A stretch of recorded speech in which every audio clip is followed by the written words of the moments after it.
আরজি করে মহিলা চিকিৎসককে নৃশংসভাবে খুন ও ধর্ষণের প্রতিবাদে উত্তপ্ত বঙ্গ। আর সেই আগুনে আজ এসে পড়ল হুগলি জেলার উত্তরপাড়ায়। কোন রকম রাজনৈতিক রং ছাড়াই হুগলি জেলার উত্তরপাড়ার চিকিৎসক ও চিকিৎসা কর্মীরা তাদের নিরাপত্তার দাবিতে মৌন মিছিল করলেন। এই মিছিল শুরু হলো উত্তরপাড়া মহামায়া হাসপাতাল থেকে, শেষ হলো বালিতে। কয়েকশো চিকিৎসক ও চিকিৎসা কর্মীরা অংশগ্রহণ করেন এই মৌন মিছিলে। আমি অনন্যা মান্না, আপনারা দেখছেন এখন নজর ইএনসি বাংলা চ্যানেল। দেখাচ্ছি বাংলা এগোটি জেলাবাসীর আগে রাজ্যের মুখ্যমন্ত্রী মমতা বন্দ্যোপাধ্যায় তিনি তীব্র প্রতিবাদ জানিয়েছেন। অলরেডি 5:19।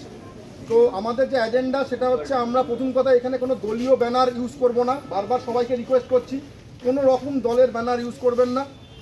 আর আমাদের যেটা সেটা হচ্ছে, যাকে আমরা হারিয়েছি, যে বোনকে আমরা হারিয়েছি, তার নাম যেন কোথাও এখানে কোনো ব্যানারে না থাকে, কারণ এটা লফুলিও ঠিক নয়।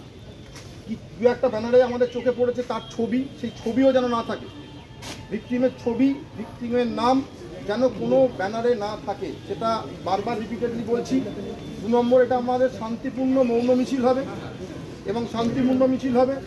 সেখানে কোনো রকম প্ররোচনা আশা করি আসবে না, এটা স্বতঃস্ফূর্ত মিছিল। সেখানে যদি কোনো প্ররোচনা আসে দয়া করে পা দেবেন না, দয়া করে পা দেবেন না। আর 2 নম্বর, কোনো রকম স্লোগান বা উত্তেজক স্লোগান সেইগুলো কিন্তু আমাদের এখানে করবেন না। আমরা একদম মৌন মিছিল করব, এটাই আমাদের প্রোটেস্ট।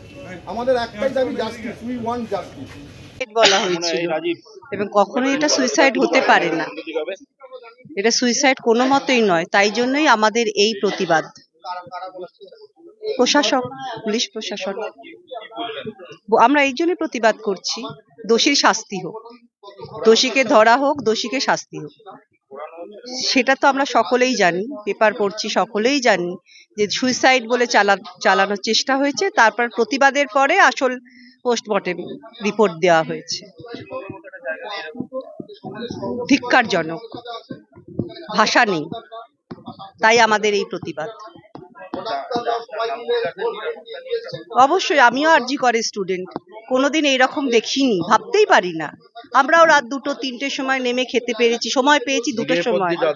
দিনের পর দিন আমরা কখনোই ভাবিনি যে আমাদের কিছু হতে পারে। বাড়িতে যেরকম আমরা সেফ, আমরাও সেফ ছিলাম একদম। 3 বছর হাউস স্টাফ নিয়ে 4 বছর সবাই রাত নাইট ডিউটি করেছে। আমরাও নাইট ডিউটি করেছি, রাত 2টোর সময় কফি খেতে হয়তো নেমেছি, এরকমও হয়েছে।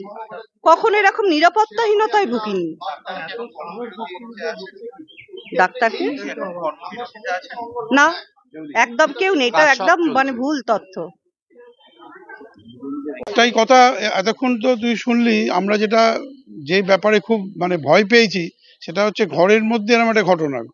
এটা আমাদের হসপিটাল হচ্ছে হোম অ্যাওয়ে ফ্রম হোম। আমরা যখন ওখানে কাজ করি, নির্দ্বিধায় কাজ করি। আমরা যখন কাজ করেছি তখনও দেখেছি যে আমাদের সাথে যারা মহিলা সহকর্মী ছিল তাদেরও রাত কাটাতে হতো।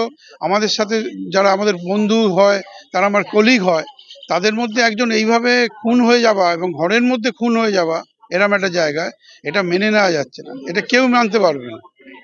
না, এটা নিয়ে একটাই কথা আমার বলার কথা। আমি যতটুকু শুনেছি যে, এবং মুখ্যমন্ত্রী নিজেও বলেছেন যে আমরা এটাকে খুব জঘন্যতম অপরাধ হিসেবে দেখছি এবং এটা খুব দ্রুত তদন্ত আশা করছি। আমি ধরে নিচ্ছি উনি এই ব্যাপারটা, যে কথাটা উনি বলেছেন সে কথাটা উনি কথা রাখবেন এবং খুব দ্রুত এর বিচার হবে, নিষ্পত্তি হবে এবং আমাদের কাছে ব্যাপারটা পরিষ্কার হবে কি ঘটেছে। এখন আমরা পরিষ্কার নয়, একটা মহিলা, আমরাও নিজেরা ফরেন্সিক মেডিসিন স্যারও আছেন, আমরা বেসিক্যালি সবাই পড়েছি। আমরা বুঝি যে একটা লোককে রেপ করে খুন করতে গেলে ভীষণ শক্তির দরকার। সেই শক্তি যে একজনের পক্ষে এটা কখনোই সম্ভব না। এই বক্তব্যটা আমাদের এখানে সবার, আমরা এতক্ষণ এই আলোচনাই করছিলাম, তা সেইটা দেখতে হবে এবং সেটা দ্রুত তদন্ত হবে। কেন কোনো মতে এটা জঘন্য অপরাধ। জঘন্য কি বলবো, যে জায়গাটা সবচেয়ে বড় কথা, সে একটা নাইট ডিউটিতে এসে পাশবিকভাবে খুন হয়েছে। পাশবিক খুন তার যা প্রাথমিক প্রাইমা ফেসি এভিডেন্স আমরা যেটা বলি, যতটুকু জানা গেছে বিভিন্ন সোর্স থেকে, তাকে যেভাবে মৃত্যু তার হয়েছে সেটা পাশবিক। এই পাশবিক মৃত্যু, হ্যাঁ, সবচেয়ে বড় কথা সেটাই। নাম সবার